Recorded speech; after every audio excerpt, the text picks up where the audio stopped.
भूत की शादी पार्ट 2। अब तक आपने सुना मोनिका की माँ उससे सब बातें जान लेती है और उसे आश्वासन देती है कि वह उसकी इस परेशानी को हल करने में मदद करेगी। वो ये बात मोनिका के पापा से कहती है तो वो भी चिंतित हो जाते हैं। मोनिका की माँ अपनी एक सहेली से इस बात का जिक्र करती है तो वो उसे एक मौलवी जी के पास लेकर जाती है। मौलवी जी से वह सारी बातें बताती है जो भी मोनिका ने उन्हें बताई थी कि किस तरह से एक भूत ने उनकी ज़िंदगी बर्बाद कर रखी है। वो सारी बातों को ध्यान से सुनते हैं, फिर अल्लाह का ध्यान लगाकर देखते हैं कि मोनिका के साथ क्या क्या हुआ और वो भूत कब से उसके पीछे है। फिर वह अपनी आंखें खोलते हैं और मोनिका की माँ से कहते हैं कि वह बहुत ही खतरनाक भूत है। वह मोनिका को अपनी पत्नी मानता है और उसे अपने साथ लेकर जाएगा। मोनिका की माँ बहुत डर जाती है, फिर भी उनसे पूछती है कि क्या कोई उपाय नहीं है जिससे मोनिका की जान बच जाए, वह भूत उसका पीछा छोड़ दे। वह उन्हें बताता है कि उपाय है पर बहुत कठिन है और अगर जरा सी भी गलती की तो परिणाम बहुत घातक हो सकता है। वो बोली, कुछ और भी कीजिए पर मेरी बेटी की जान बचाइए।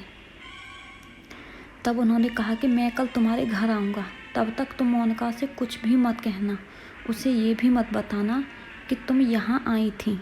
वो एक शीशी में उन्हें जल देते हैं और कहते हैं कि ये जल मोनिका के कमरे में छिड़क देना और रवि को भी बुला लेना। मैं कल शाम को तुम्हारे घर आऊँगा और मोनिका की मदद करूँगा। जैसे जैसे उन्होंने बताया था मोनिका की माँ ने सब कुछ वैसे ही किया और मोनिका से कुछ भी नहीं बताया। अगले दिन फ़ोन करके रवि को भी अपने घर बुला लिया। अचानक से रवि को वहाँ आया देख मोनिका चौंक गई, पर रवि ने उसे कुछ नहीं बताया क्योंकि माँ ने रवि को सब बता दिया था और मोनिका से कुछ भी कहने को मना कर दिया था। रवि ने मोनिका से कहा कि उसका मन नहीं लग रहा था इसलिए वह मिलने आ गया। फिर मोनिका ने कुछ नहीं पूछा बल्कि वह खुश हो गई थी रवि को वहाँ देखकर। सबको शाम का इंतज़ार था। एक अनजाने डर से भी सभी अंदर ही अंदर घबराए हुए थे। उन्हें डर था कि कहीं कुछ गलत ना हो जाए। शाम की अजान के बाद मौलवी जी उनके घर आए तो मोनिका को अजीब सी घबराहट होने लगी। उसे समझ नहीं आया कि उसे ये अजीब सी फीलिंग क्यों हो रही है। वह डर गई कि कहीं वो भूत यहाँ ना आ जाए और मेरे परिवार को कोई नुकसान ना कर दे। वो यही सब सोच रही थी कि सच में उसे एक साया अपने आसपास महसूस हुआ कि जैसे कोई उसके पास खड़ा जोर जोर से सांसें ले रहा है। मोनिका को महसूस हुआ जैसे कोई उसके पीछे खड़ा जोर जोर से सांसें ले रहा है। वह उसके कान में कुछ कह रहा है। मोनिका का गला सूख जाता है पर वह ना कुछ कह पाती है और ना ही वहाँ से कहीं जा पाती है।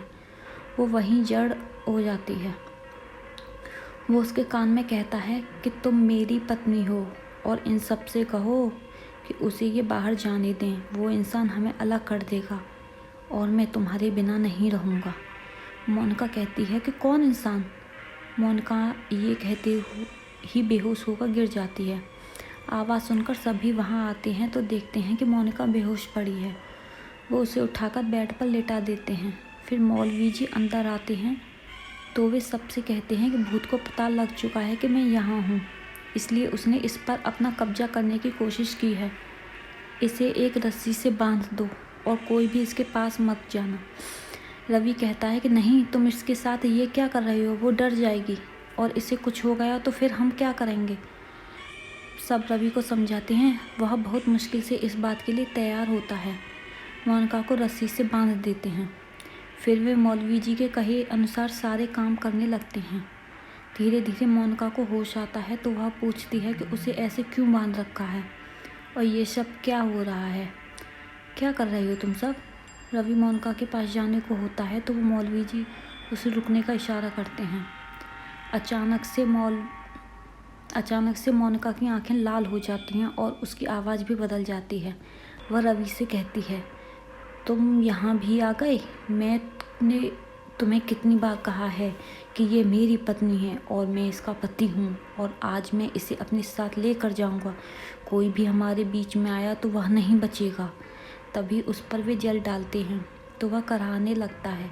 कहता है कि ये सब करके तुम मुझे इसे नहीं छीन सकते, ये मेरी। तब वो गुस्से से पूछते हैं कि ये तुम्हारी पत्नी कैसे हुई? तुम मर चुके हो और भूत की कोई पत्नी नहीं होती। इसका पति रवि है। तुम नहीं, इसे छोड़कर यहाँ से चले जाओ, नहीं तो मैं तुम्हें जलाकर भस्म कर दूंगा। नहीं नहीं, ये जल मुझ पर मत डालो। मैं बताता हूँ तुम्हें कि मेरी पत्नी कैसे है, कैसे हमारी शादी। आज से 15 साल पहले की बात है। उस दिन मेरी शादी थी। मैं बहुत खुश था। खुशी खुशी सारी रस्में निभाई जा रही थीं। मेरी माँ और पिताजी भी बहुत खुश थे।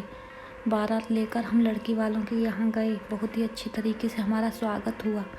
आज हमारी शादी थी और हमने अब तक भी उस लड़की को नहीं देखा था जिससे हमारी शादी हो रही थी। बड़े बेचैन थे पर निश्चित भी थे कि जब माँ को पसंद है तो हमें भी आ ही जाएगी। हम खुशी खुशी सारी रस्में निभा रहे थे कि अचानक लड़की पक्ष में अजीब सा माहौल हो गया। सबके चेहरों पर हवाइयाँ उड़ रही थीं। पूछने की कोशिश की तो कोई कुछ भी कहने को तैयार नहीं था। हमारा दिल बहुत घबरा रहा था। फिर थोड़ी देर बाद लड़की के पिता हाथ जोड़कर हमारे सामने खड़े हो गए।